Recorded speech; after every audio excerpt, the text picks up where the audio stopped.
So, as I was talking about earlier, the first thing and the thing that's really growing with the installations that we've done both in the UK and outside of the UK is this kind of idea of transcoding. So to add these transcoding instances to the mix. This effectively is taking the load off of the transcoding queue. So any files that come in, rather than it transcoding one file, it's going to do 2, 3, 4, 5. It's a really good way of speeding it up. And this in terms of, it's an extra license, there is an extra cost to it because it's more support that we have to do, but it makes the solution highly, highly scalable. The thing to bear in mind here is that it's kind of about specifications as well of server machines and that sort of stuff as well, because I think as we've gone along the line now, people are throwing a lot more kind of processing power and cores at this stuff, and we're also finding that this kind of medial that sits in the middle here, I mean, I was having a conversation with Dave about this the other day, is that our sort of minimum spec that we were talking about, up until probably, a few months ago, we're finding is probably going to be inadequate going forward for the kind of demand that people are getting. I mean, it will do the job, but we've now upped that, haven't we, to 8 cores rather than 4 cores, because we're just finding that people are saying that realistically there's just more and more content going up there. So it's sort of something to bear in mind here, in that with these deployments, if you've got a really good machine right in the middle that's doing that stuff, and then these aren't as good, you are going to have a bit of a disparity in the times that this stuff takes to transcode. So for example, this has got 8 cores, this is like a dual core machine, let's say, and this is a dual core machine. There are going to be some that will transcode quicker because this one's doing, has more cores at the end of the day. So we're doing a lot of projects with people at the moment where they're asking us a lot of questions about hardware, the specification, how quick it will transcode the files, how quick can you get it? Can you do anything to tune it? Can you do this? Can you do that? And it is a really difficult question to answer because it is highly dependent on the sort of files that you're uploading. But the kind of testing that we're doing at the moment is to get to the point where we have those kind of metrics. So Dave recently has been doing a lot of testing on Amazon Web Services, because we have a mechanism, as anybody does with Amazon Web Services, for deploying our software and then keep upgrading the hardware spec and seeing what difference things make. Like, for example, adding more RAM or adding more cores or whatever that thing is. And I think the initial signs on that are that, I mean, Dave can probably talk better on this than me, that RAM isn't really making much of a difference, is it? It's not a huge difference, the RAM, but the amount of cores that you can deploy on a server does make a big difference. I mean, we've, what's as a kind of, I'm going to hold you to it, but we have seen significant gains, haven't we, when we put it on something that's like about $5 an hour or something. Spend a lot of money on those 16 cores. Yeah. It's going to be fast. Yeah. You'll pay for it. So our strategy on this has always been actually that if you're running a virtual environment, our opinion is that these should be separate machines. We don't think that getting this one in the middle, even if it is very, very high spec, getting it to do lots and lots of concurrent transcodes is a particularly good idea based on our experience. It's almost better to kind of have these as separate machines, albeit they might be on the same host machine, but they are separate installations of Windows running our transcoder software. So this, we found that when customers upgrade and they get these different transcoders, it generally takes away from the queue. The classic use case of this is somebody that's deployed it to their LMS, having had MEDIAL as just a regular media server, because you get peaks and troughs in demand where there might be an assignment that's submitted and all the students submit their response to the assignment at the same time because they're all going to do it at the last minute, and then there's a queue of content. So that happens quite a lot, and then people will want that to be available.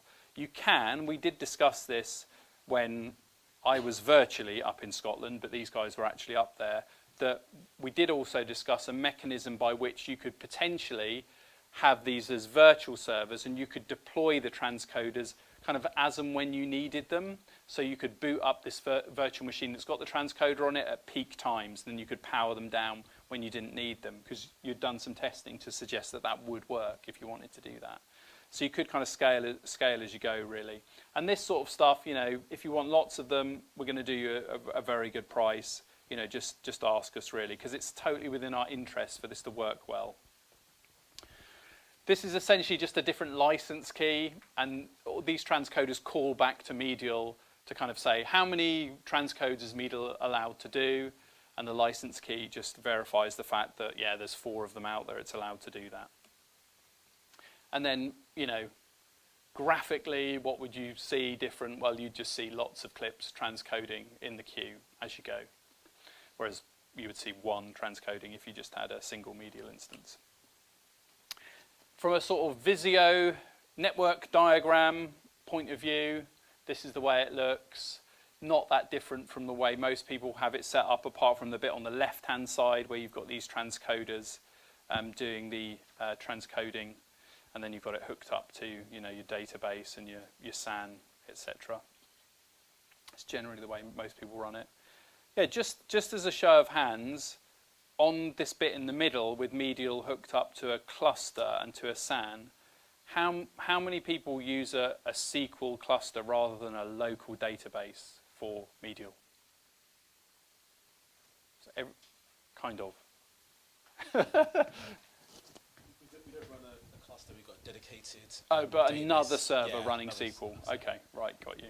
But everyone else is running like a local database on the MEDIAL server itself. Or doesn't know, possibly. Don't know, okay. And then on the content side, who uses a SAN and who uses a SAN to store the content? So it's not a local. Sorry, some people go, what's a SAN? Who uses the local disk on the server, and who uses a SAN? So it's kind of, don't know. We've got a dedicated file server. Dedicated file server to do it. Yeah. Okay. I mean, we have had. I can think. The time we've been doing this, I think we've only ever had one instance where I think the customer was using a local disk to store the content, and it just corrupted, and that was it. It was gone. It was local, wasn't it? Yeah. And we were kind of like, right, well, just get your backup. There's no backup. Wow. Okay. Start again. So yeah. Backup routines, you know, on this type of thing, just hand it off to a DBA and just say, there you go, get on with it. So, in terms of installing the Transcoder instance, I mean, it's a really, really lightweight install. It's got like 3 things in it, the encoder, the license, and the service. You install it, and then that effectively runs as a scheduled task on that machine, and it checks the queue every so often. The slight complication here is that when you upgrade your MEDIAL, you have to upgrade all your Transcoder instances, or else they won't work, because they have to be the latest build of the Transcoder as well.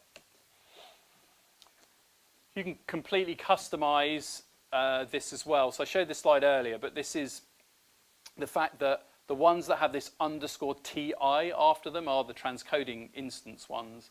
So for example, I know of a customer that what they do is they say on the ones that don't have the TI after them are the ones for the central MEDIAL instance, and they say for that one we only want to use a certain amount of cores because we're also running the MEDIAL application on that one. And then on the transcoding instance ones, they say max out the cores, use as many cores as the machine's got available. So within that you can customize that as well. So it's just to kind of say that that is available. And then this is just a slide. It's just some work that I've been doing at the moment, kind of going through this kind of scale and like what's needed, because we're just getting this question all the time, and especially when it comes to lecture capture as well.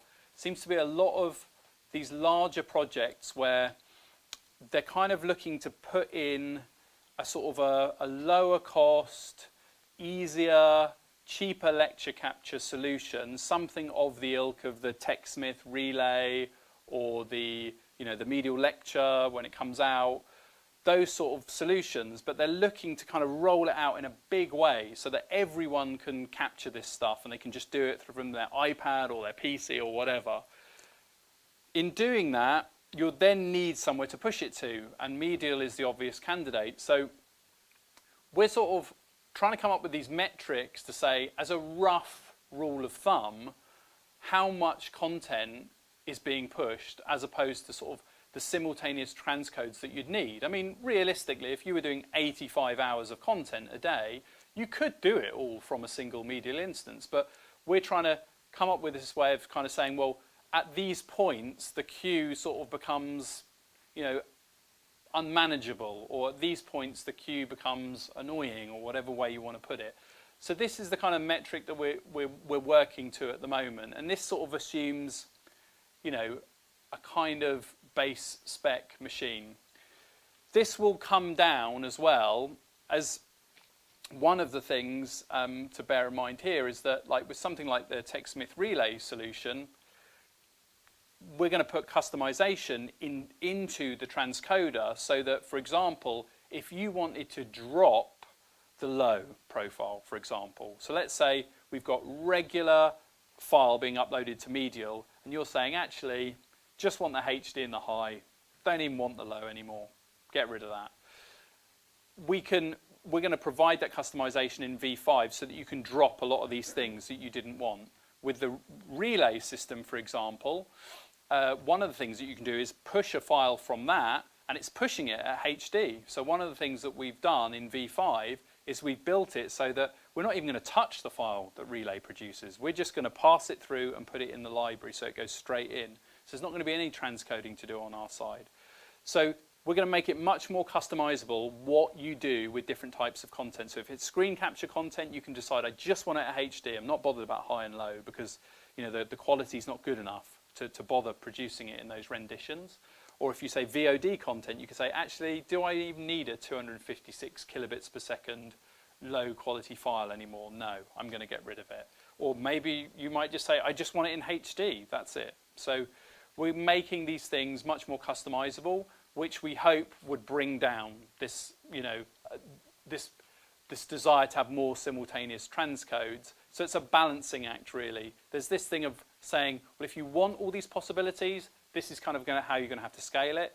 If you don't have the budget or you don't want these things, then there's certain things that you can turn off to decrease the load. So it's kind of about the budget that you've got available and the desire that you've got to have these various things. Tuning it, really, is probably the best way of putting it. And then load balancing, I mean, this is something that we do a lot of now. I mean, Dave gets more involved in this than what I do. So a lot of the new installations that we do, they want high availability. So they don't want a single medial instance that if that goes down, that's it, goodbye. They want a load balanced pair of medial so that if one goes down, the other one's still up. And it's the only way of kind of ensuring this kind of high availability.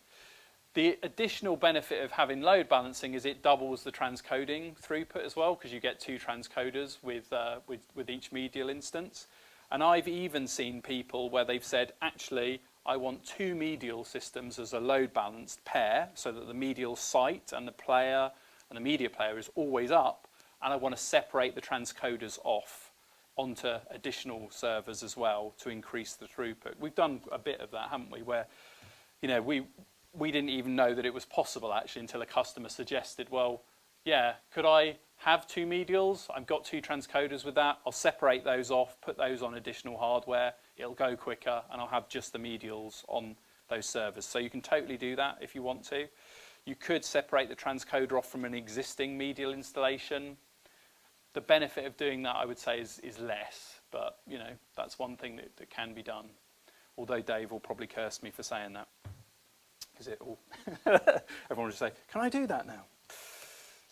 High availability. So this is your kind of ultimate medial setup where you've got the load balanced medial and then you've got all these transcoders around it. You've got this totally resilient environment, and you've got the scalable transcoding as well. And all of this stuff, you know, if you want to do it or you think that you can get a budget to do it, let us know. You know, we're totally open for discussions on pricing to do this sort of stuff, because we like these kind of big installations and the ones that work and the ones that really go well.